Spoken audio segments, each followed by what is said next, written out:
কি বন্ধু, ভালো তো? আমি তোমার বন্ধু মাকাল এসে গেছি আরও একটা তোমার জন্য দুর্দান্ত মিস্টেরিয়াস টপিক নিয়ে।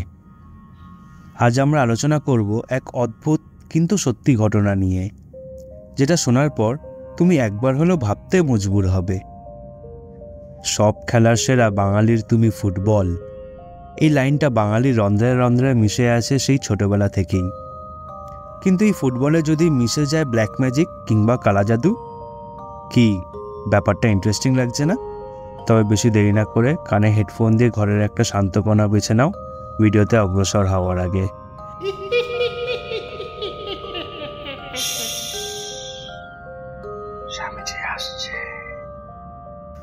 যেহেতু বাঙালি ফুটবল ভালোবাসে, তাই ফুটবল পাগল বাঙালি তার প্রিয় দলকে জেতানোর জন্য অনেক রকম পুজো টুজো করে থাকে। শুধু তাই নয়, চির প্রতিদ্বন্দ্বী ক্লাবকে হারানোর জন্যও ফুটবল মাঠের গোলপোস্টে গিয়ে বিভিন্ন ফুল টুল ফেলে আসার ঘটনাও খুব একটা বিরল নয়। আমাদের সকলের প্রিয় ক্লাব মোহনবাগান ইস্টবেঙ্গলের অন্দরমহলে গিয়ে একটু কান পাতলেই এরকম অনেক ঘটনা শোনা যায়। কিন্তু এই সবই মানুষের মান্যতা, এটা বাস্তবে কতটা ফলদায়ী তা কেউ বলতে পারে না। তবে শুধুমাত্র বাংলাতেই এই ধরনের ঘটনা ঘটে এমনটা নয়। 7 সমুদ্র পার সেই সুদূর মেসি মারাদোনার দেশ আর্জেন্টিনাতেও ঘটেছিল এমন একটি ঘটনা যা সারা বিশ্বে হইচই ফেলে দিয়েছিল। সময়টা 1964 সাল। তখনকার আর্জেন্টিনার দুই সেরা ও চির প্রতিদ্বন্দ্বী দল ছিল রেসিং ক্লাব আর ইন্ডিপেন্ডেন্ট ক্লাব। ঠিক মোহনবাগান ইস্টবেঙ্গলের মতো এই দুই ক্লাবের হোম গ্রাউন্ডও ছিল খুব কাছাকাছি, মাত্র 300 মিটার দূরত্ব ছিল দুই ক্লাবের মধ্যে। এই দুই ক্লাবের ফ্যানেরাও ছিল খুবই খতরনাক, কেউ কাউকে সহ্য করতে পারত না একেবারেই। এই দুই ক্লাবের ম্যাচ এভিলা নেডা ডার্বি নামে প্রসিদ্ধ ছিল সারা বিশ্বে। সেই সময় হয়েছিল কি, 1964 সালে ইন্টারকন্টিনেন্টাল কাপের ফাইনালে পৌঁছে গিয়েছিল ইন্ডিপেন্ডেন্ট ক্লাব, কিন্তু তারা হেরে যায় ইউরোপের চ্যাম্পিয়ন ইন্টার মিলানের কাছে। এর পরের বছর অর্থাৎ 1965 সালে আবারও ইন্ডিপেন্ডেন্ট ক্লাব হেরে যায় সেই ইন্টার মিলানের কাছে। কিন্তু এর 2 বছর পরে অর্থাৎ 1967 সালে রেসিং ক্লাব ফাইনালে সিলেটকে হারিয়ে জিতে যায় এই ইন্টারকন্টিনেন্টাল কাপ।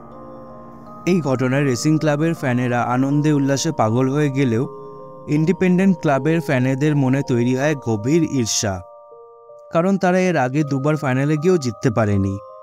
আর অন্যদিকে তাদের প্রতিপক্ষ দল একবার ফাইনালে গিয়েই ইন্টারকন্টিনেন্টাল কাপ জিতে এসেছে।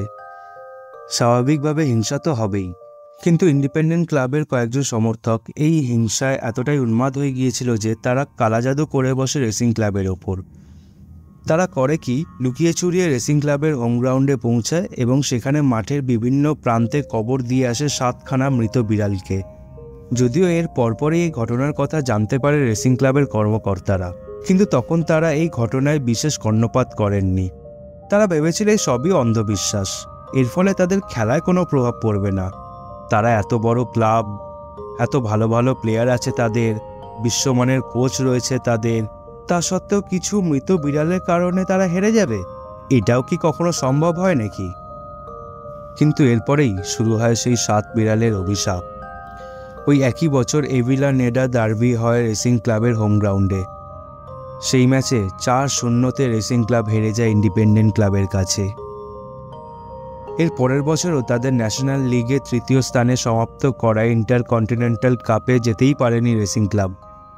এরপর আস্তে আস্তে রেসিং ক্লাবের সমর্থকদের মনে হতে থাকে, তাহলে 7 বিড়ালের অভিশাপ কি সত্যি ফলিত হচ্ছে? এত কিছু সত্ত্বেও ক্লাবের কর্মকর্তারা কিন্তু তখনও বিড়ালের অভিশাপ মানতে নারাজ। হতেই পারে কোনো ভালো ক্লাবের 1-2 বছর ভালো গেল না, তাদের প্লেয়াররা পারফর্ম করতে পারল না, তা বলে এই নয় যে এর পেছনে রয়েছে বিড়ালের অভিশাপ। এরপর কেটে যায় 1 দশকেরও বেশি সময়। রেসিং ক্লাবের অন্দরে প্রবেশ করেনি কোনো ট্রফি। ক্লাবের অবস্থাও হয়ে যায় শোচনীয়। অবশেষে 1980 সালে রেসিং ক্লাবের কোচ হয়ে আসেন কার্লোস লোরানসো। তিনি একেবারে নিশ্চিত ছিলেন যে রেসিং ক্লাবের এই শোচনীয় অবস্থার জন্য দায়ী সেই 7 বিড়াল। তাই তিনি কোচ হয়ে আসার পরপরই অর্ডার দিলেন, যে করেই হোক না কেন এই 7 বিড়ালের অবশেষ খুঁজে বের করতেই হবে। এরপর অনেক তন্ন করে খুঁজে 6টি বিড়ালের কঙ্কাল পাওয়া গেলেও 7 নম্বর বিড়ালটি পাওয়া যায়নি তখনও। যদিও সমর্থকরা ভেবেছিল 6টা বিড়াল তো খুঁজে পাওয়া গেছে, পরিস্থিতি আস্তে আস্তে স্বাভাবিক হয়ে যাবে ক্ষণ, কিন্তু না, এর কোনো ফলই পাওয়া যায়নি। অবশেষে ক্লাবের কর্মকর্তারা এতটাই বিরক্ত হয়ে গিয়েছিল যে 1998 সালে পুরো মাঠ জুড়ে করানো হয় ঝাড়ফুঁক, আমন্ত্রণ করা হয় বড় বড় তান্ত্রিক বাবাদেরও। এমনকি এই ঝাড়ফুঁক অনুষ্ঠানে প্রার্থনা করতে এসেছিল প্রায় 1 লক্ষেরও বেশি সমর্থক, কিন্তু না, এবারও কোনো ফল হয়নি। তারা জিততে পারেনি কোনো টাইটেল।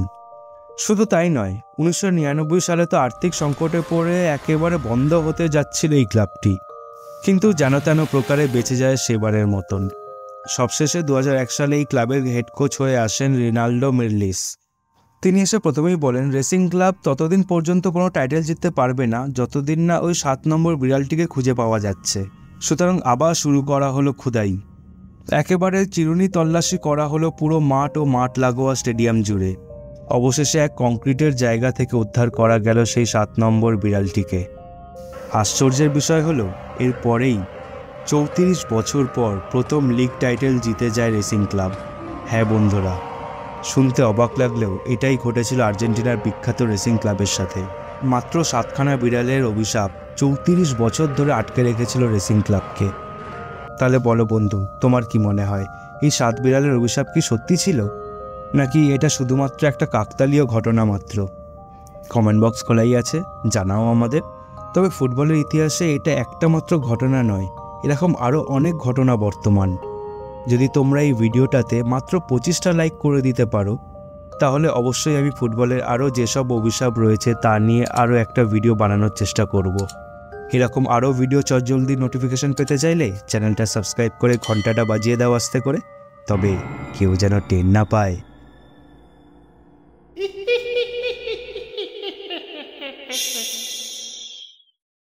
স্বামীজি আসছে।